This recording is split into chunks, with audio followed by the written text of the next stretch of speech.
നമസ്കാരം. നിയമസഭയിൽ പ്രതിപക്ഷ നേതാവ് പിണറായി വിജയനെ കടന്നാക്രമിച്ച് എ.ഡി. Thomas MLA. ചെളിവെള്ളക്കുപ്പിയുമായി എത്തിയ പിണറായിയുടെ നടപടിയെ രൂക്ഷമായി വിമർശിച്ചുകൊണ്ടായിരുന്നു അദ്ദേഹത്തിന്റെ പ്രസംഗം.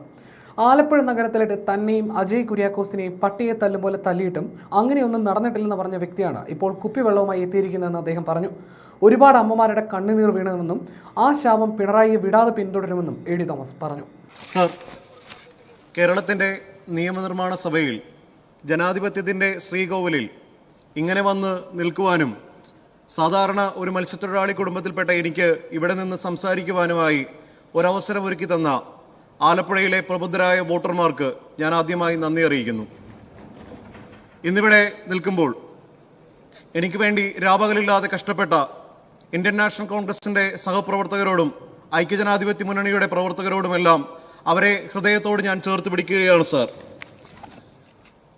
സർ, കേരളത്തിൻ്റെ ആദരണീയനായ മുഖ്യമന്ത്രി, കേരളത്തിൻ്റെ ധനകാര്യ വകുപ്പ് മന്ത്രി ശ്രീ വി.ഡി. സതീശൻ അവതരിപ്പിച്ച ഈ ബഡ്ജറ്റിനെ ഞാൻ സർവാത്മന പിന്തുണയ്ക്കുകയാണ്. സർ, ഈ ബഡ്ജറ്റ് ഒരു സാധാരണ ബഡ്ജറ്റല്ല. ഇത് അനിതര സാധാരണമായ കാര്യങ്ങൾ ഒളിപ്പിച്ചു വെച്ചിട്ടുള്ള സാധാരണക്കാരെ, പട്ടിണിപ്പാവങ്ങളെ, അരികുവൽക്കരിക്കപ്പെട്ട സാധാരണക്കാരായ മനുഷ്യരെ ചേർത്ത് പിടിക്കുന്ന, അവരുടെ ജീവിതത്തിൽ പുതുവെളിച്ചം വീശുന്ന ഒരു ബഡ്ജറ്റാണ് സർ. ഈ ബഡ്ജറ്റിനെ എപ്പോക്കൽ ബഡ്ജറ്റ് എന്ന് വിളിക്കാനാണ് ഞാൻ ആഗ്രഹിക്കുന്നത്. സർ, എന്താണ് എപ്പോക്കൽ ബഡ്ജറ്റ് എന്ന് ചോദിച്ചാൽ, യുഗ പരിവർത്തനാത്മകമായ ബഡ്ജറ്റാണ് സാർ എപ്പോക്കൽ ബഡ്ജറ്റ്. വികസന മുൻഗണനകളെ പുനർനിർവചിച്ച് സാധാരണക്കാരൻ്റെ ജീവിതത്തെ മാറ്റിമറിക്കുമ്പോഴാണ് ഒരു ബഡ്ജറ്റ് എപ്പോക്കൽ ബഡ്ജറ്റായി മാറുന്നത്. അരികുവൽക്കരിക്കപ്പെട്ട മനുഷ്യരെ ചേർത്ത് പിടിച്ച ഈ ബഡ്ജറ്റിനെ ഞാൻ ഹൃദയത്തോട് ചേർത്ത് നിർത്തി പിന്തുണയ്ക്കുകയാണ് സർ. സാർ, ആദ്യമായി കേരളത്തിൻ്റെ നിയമനിർമ്മാണ സഭയിലേക്ക് ആലപ്പുഴയിലെ ജനങ്ങൾ എന്നെ തിരഞ്ഞെടുത്തയക്കുമ്പോൾ കേരളത്തിലെ പൊതുജനങ്ങളടക്കം ചില കാര്യങ്ങൾ ഇവിടെ പറയുവാൻ എന്നെ ഏൽപ്പിച്ചിട്ടുണ്ട് സർ. അതിലേക്ക് കടന്നു വരുന്നതിന് മുമ്പ് തിങ്കളാഴ്ച ഇവിടെ ആദരണീയനായ കേരളത്തിൻ്റെ പ്രതിപക്ഷ നേതാവിൻ്റെ ഇടപെടൽ സൂചിപ്പിക്കുവാൻ ആഗ്രഹിക്കുകയാണ്. അദ്ദേഹം ഒരു കുപ്പിയിൽ കുറച്ച് വെള്ളവും മലിനജലവുമായി കടന്നു വന്നിട്ട് ഞങ്ങളുടെ AISF-ന്റെ AIYF-ന്റെ പ്രവർത്തകരെ പോലീസ് ഈ വെള്ളമുള്ള ജലപീരങ്കി ഉപയോഗിച്ച് ആക്രമിച്ചുവെന്ന് ആശങ്കപ്പെടുന്നത് കണ്ടു. ഞങ്ങളുടെ കുട്ടികൾക്ക് വേദനിക്കുന്നുവെന്ന് അദ്ദേഹം പറയാതെ പറഞ്ഞു. തങ്ങളുടെ കുട്ടികൾക്ക് വേദനിച്ചപ്പോൾ ഒരു പിതാവിൻ്റെ ഒരു കരുതൽ അദ്ദേഹത്തിൻ്റെ മനസ്സിലുണർന്നു. അദ്ദേഹത്തിൻ്റെ മനസ്സിൽ സഹജീവികളോടുള്ള ഒരു സ്നേഹമുണ്ടായി. ദീർഘമായ 10 വർഷങ്ങൾക്ക് ശേഷമാണ് മനുഷ്യ സഹജമായ ആ വികാരങ്ങൾ ആ മനുഷ്യനിലുണ്ടായത്. അതിനെ സർവാത്മന സ്വാഗതം ചെയ്യുകയാണ്. പക്ഷേ കഴിഞ്ഞ 10 വർഷക്കാലം അങ്ങനെ ഒരു വികാരം അദ്ദേഹത്തിനുണ്ടായിരുന്നോ എന്നുള്ള കാര്യത്തിൽ ആർക്കും ഒരു തർക്കവുമില്ല. അത് കേരളത്തിലെ പൊതുജനങ്ങൾക്ക് മുഴുവൻ ബോധ്യമുള്ള ഒരു കാര്യമാണ്. അദ്ദേഹം 10 വർഷക്കാലം ചെയ്തു കൂട്ടിയ കാര്യങ്ങളിൽ ഒരു ആത്മപരിശോധന നടത്തണമെന്ന് ഈ അവസരത്തിൽ പറയുവാൻ ഞാൻ ആഗ്രഹിക്കുകയാണ്. സർ, കേരളത്തിന്റെ നിയമനിർമ്മാണ സഭയിൽ 1977 മാർച്ച് 30 നടന്ന ഒരു സംഭവം, ഒരു പ്രസംഗം ഇവിടെ സൂചിപ്പിക്കുവാൻ ഞാൻ ആഗ്രഹിക്കുകയാണ് സാർ. ഞാൻ ചരിത്രത്തിൽ നിന്ന് പഠിച്ചതാണ്. ഞാനന്ന് ജനിച്ചിട്ടില്ല. അന്ന് കേവലം 28 വയസ്സ് മാത്രം പ്രായമുള്ള ഒരു യുവാവായ നിയമസഭാംഗം ഭരണകൂട ഭീകരതയ്ക്കെതിരെ, പോലീസ് ഭീകരതയ്ക്കെതിരെ എന്നോണം രക്തം പുരണ്ട വസ്ത്രമുയർത്തി പിടിച്ച് പ്രസംഗിച്ച ഒരു ചരിത്രം കേരളത്തിന്റെ നിയമനിർമ്മാണ സഭയ്ക്കുണ്ട്. ആ ചെറുപ്പക്കാരൻ, 28 വയസ്സുള്ള ആ ചെറുപ്പക്കാരൻ പിന്നീട് കേരളത്തിൽ വൈദ്യുതി വകുപ്പ് മന്ത്രിയായി. പിന്നീട് ആ ചെറുപ്പക്കാരൻ കാലം ഒരുപാട് കഴിഞ്ഞപ്പോൾ കേരളത്തിൽ മുഖ്യമന്ത്രിയായി മാറി. ഭരണകൂട ഭീകരതയ്ക്കെതിരെ പ്രസംഗിച്ച, പോലീസ് രാജിനെതിരെ പ്രതികരിച്ച ആ ചെറുപ്പക്കാരൻ പിന്നീട് കേരളത്തിന്റെ മുഖ്യമന്ത്രിയായ കാലത്താണ് കേരളത്തിൽ ഏറ്റവും അധികം പോലീസ് മർദ്ദനങ്ങൾ ഉണ്ടായത്. ആ മുഖ്യമന്ത്രിയുടെ കാലത്താണ് തെരുവുകളിൽ ഏറ്റവും അധികം ചെറുപ്പക്കാർ ആക്രമിക്കപ്പെട്ടത്. അഭിപ്രായം പറഞ്ഞതിന്റെ പേരിൽ, ജനാധിപത്യപരമായി മൗലിക അവകാശം ഉപയോഗിച്ച് സമരം ചെയ്തതിന്റെ പേരിൽ എത്രയോ ചെറുപ്പക്കാരുടെ തലയാണ് സാർ തല്ലി തകർത്തത്. അതിന് കേരളത്തിന്റെ മുഖ്യമന്ത്രി മറ്റൊന്നും ചിന്തിക്കാതെ തന്നെ അതിനെ രക്ഷാപ്രവർത്തനമെന്ന് വാഴ്ത്തിപ്പാടുകയാണ് സാർ ചെയ്തത്. അഭിപ്രായം പറഞ്ഞതിന്റെ പേരിൽ, സമരം ചെയ്തതിന്റെ പേരിൽ ഇത്തിരി പോന്ന ഒരു കറുത്ത തുണിക്കഷ്ണം ഉയർത്തി കാണിച്ച് പ്രതിഷേധം എന്ന മുദ്രാവാക്യം വിളിച്ചതിന് എന്നെയും യൂത്ത് കോൺഗ്രസിന്റെ സംസ്ഥാന സെക്രട്ടറി അജയ് കുര്യാക്കോസിനെയും ആലപ്പുഴ നഗരത്തിലിട്ട് പട്ടിയെ തല്ലുന്നത് പോലെയാണ് സാർ തല്ലിയത്.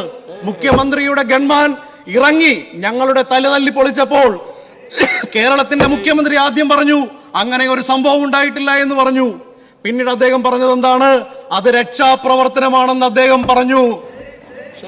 കേരളത്തിന്റെ നിയമനിർമ്മാണ സഭയിൽ ഇവിടെ നിന്ന് എന്നെ പോലൊരു സാധാരണക്കാരന് സംസാരിക്കുവാൻ അവസരമൊരുക്കിയതിന് ഒരു കാരണമാ രക്ഷാപ്രവർത്തനമാണ് സർ.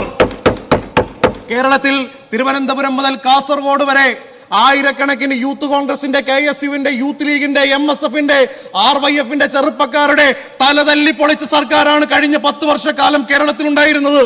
അങ്ങനെ ആ സമരം ചെയ്ത, ജനാധിപത്യപരമായ അവകാശം വിനിയോഗിച്ച, മൗലികമായ അവകാശം വിനിയോഗിച്ച ചെറുപ്പക്കാരുടെ തലതല്ലി തകർത്തിട്ട് കേരളത്തിന്റെ മുഖ്യമന്ത്രി ഇവിടെ ഇന്ന് പ്രതിപക്ഷ നേതാവായിരിക്കുമ്പോൾ അദ്ദേഹം പറയുകയാണ്, ഞങ്ങളുടെ കുഞ്ഞുങ്ങളെ മലിനജലം ഉപയോഗിച്ച് ആക്രമിച്ചു പോലും.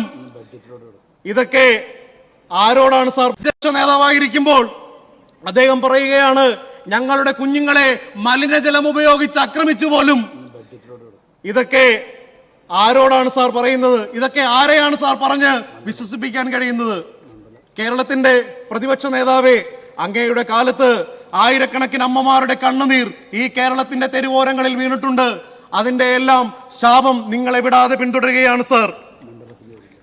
ഈ ബഡ്ജറ്റിന്റെ പ്രത്യേകത, പ്രിയദർശിനി സൗജന്യ യാത്രാ പദ്ധതി, ഉമ്മൻചാണ്ടി ആരോഗ്യ ഇൻഷുറൻസ് പദ്ധതി അടക്കം കേരളത്തിലെ സാധാരണക്കാരായ അരികുവൽക്കരിക്കപ്പെട്ട പാവപ്പെട്ട ജനങ്ങളെ ചേർത്ത് പിടിച്ച പദ്ധതികൾ കൊണ്ടുവന്ന് ഈ നാട്ടിലെ പാവപ്പെട്ട സാധാരണക്കാരായ കർഷകരെ, മത്സ്യത്തൊഴിലാളികളെ, കെട്ടിട നിർമ്മാണ തൊഴിലാളികളെ, കയർ മേഖലയിലെ തൊഴിലാളികളെ ചേർത്ത് പിടിക്കുന്ന ആശാവഹമായ ബഡ്ജറ്റാണ് സാർ കേരളത്തിന്റെ ധനകാര്യ വകുപ്പ് മന്ത്രി, ആദരണീയനായ മുഖ്യമന്ത്രി ശ്രീ VD സതീശൻ അവതരിപ്പിച്ചത്. സാർ, ഞാൻ വരുന്നത് കിഴക്കും പടിഞ്ഞാറും കായൽ തീരത്തും കടൽ തീരത്തും മത്സ്യത്തൊഴിലാളികളും കയർ കാർഷിക മേഖലയിലെ തൊഴിലാളികളും കെട്ടിട നിർമ്മാണ തൊഴിലാളികളും തെങ്ങിപ്പാർക്കുന്ന സാധാരണ മണ്ഡലമായ ആലപ്പുഴയിൽ നിന്നാണ് സാർ. ആലപ്പുഴയാണ് സാർ ഞാൻ പ്രതിനിധീകരിക്കുന്നത്. അവിടെ രൂക്ഷമായ കുടിവെള്ള പ്രശ്നമുണ്ട് സാർ. ചെത്തി ഹാർബർ 18 വർഷക്കാലമായി അതിന്റെ പണി ഒച്ചിടയുന്നത് പോലെ മുമ്പോട്ട് പോവുകയാണ് സാർ. ചെട്ടിക്കാട് ആശുപത്രിയുടെ പണി ഇതുവരെ പൂർത്തിയാക്കാൻ കഴിഞ്ഞിട്ടില്ല. കയർ മേഖലയിൽ കഴിഞ്ഞ 9 വർഷക്കാലമായി കൂലി വർധനമുണ്ടായിട്ടില്ല സാർ. ഉൾനാടൻ മത്സ്യത്തൊഴിലാളികളുടെ പ്രശ്നങ്ങൾ ഇപ്പോഴും രൂക്ഷമായി തുടരുകയാണ്. ആലപ്പുഴ നഗരത്തിൽ ഒരു ചാറ്റൽ മഴ പെയ്താൽ വലിയ വെള്ളക്കെട്ടുണ്ടാവുന്ന സാഹചര്യമുണ്ട് സാർ. കേരളത്തിലെ ഏറ്റവും അധികം ശ്രദ്ധിക്കപ്പെടുന്ന മാരാരി ബീച്ചും ആലപ്പുഴ ബീച്ചും ഇപ്പോഴും ശാപമോക്ഷം കാത്തുകിടക്കുകയാണ്. ഈ മണ്ഡലത്തിൽ 10 വർഷക്കാലം ധനകാര്യ വകുപ്പ് മന്ത്രി ഉണ്ടായിരുന്ന മണ്ഡലമാണ്. വികസനപരമായി ഏറെ പിന്നോക്കം നിൽക്കുന്ന ഈ മണ്ഡലത്തിൽ ആദരണീയനായ കേരളത്തിന്റെ മുഖ്യമന്ത്രിയുടെ പ്രത്യേക ശ്രദ്ധയുണ്ടാകുമെന്നുള്ള കാര്യം ഞങ്ങൾക്ക് ഉറപ്പാണ്. ഇവിടെ ഈ മണ്ഡലത്തിൽ ഏറ്റവും അധികം തെങ്ങിപ്പാർക്കുന്ന മത്സ്യത്തൊഴിലാളികൾ പ്രത്യേകമായി ഈ സർക്കാരിനോട് നന്ദി പറയാൻ എന്നെ പറഞ്ഞ് ഏൽപ്പിച്ചിട്ടുണ്ട് സാർ. മത്സ്യത്തൊഴിലാളികളുടെ സബ്സിഡി, മണ്ണെണ്ണ സബ്സിഡി 75 രൂപയാക്കി വർദ്ധിപ്പിച്ചു. മത്സ്യത്തൊഴിലാളികൾക്ക് പ്രത്യേക ഭവന പദ്ധതി തുടങ്ങി. തീരദേശവാസികൾക്ക് പട്ടയം അനുവദിക്കുമെന്ന് സർക്കാർ പ്രഖ്യാപിച്ചു. കടലിൽ പോകാനാവാത്ത ദിവസങ്ങളിൽ സാധാരണക്കാരായ മത്സ്യത്തൊഴിലാളികൾക്ക് വേതനം നൽകുമെന്ന് പറഞ്ഞു. സാർ, ഞാൻ എൻ്റെ അപ്പനൊപ്പം പൊന്തുവള്ളത്തിൽ കടലിൽ പോയി മീൻ പിടിച്ച് പഠനവും സമരവും പോരാട്ടവും ജീവിതവും എല്ലാം മുമ്പോട്ട് കൊണ്ടുപോയ ആളാണ് സാർ. എനിക്ക് ആ മത്സ്യത്തൊഴിലാളികളുടെ വേദനയും വികാരവും എല്ലാം മനസ്സിലാകും. ഇവിടെ മത്സ്യത്തൊഴിലാളികളെ, കാർഷിക മേഖലയിൽ പണിയെടുക്കുന്നവരെ, കെട്ടിട നിർമ്മാണ തൊഴിലാളികളെ, സാധാരണക്കാരെ, അരികുവൽക്കരിക്കപ്പെട്ടവരെ, പാർശ്വവൽക്കരിക്കപ്പെട്ടവരെ ചേർത്ത് നിർത്തുന്ന ഈ സർക്കാരിന്റെ ഈ ബഡ്ജറ്റിനെ സർവാത്മന ഹൃദയപൂർവ്വം പിന്തുണച്ചുകൊണ്ട് ഞാൻ എന്റെ വാക്കുകൾ ഉപസംഹരിക്കുന്നു. നന്ദി, ജയ് ഹിന്ദ്. Okay, thank you. സമയം പാലിച്ചതിന്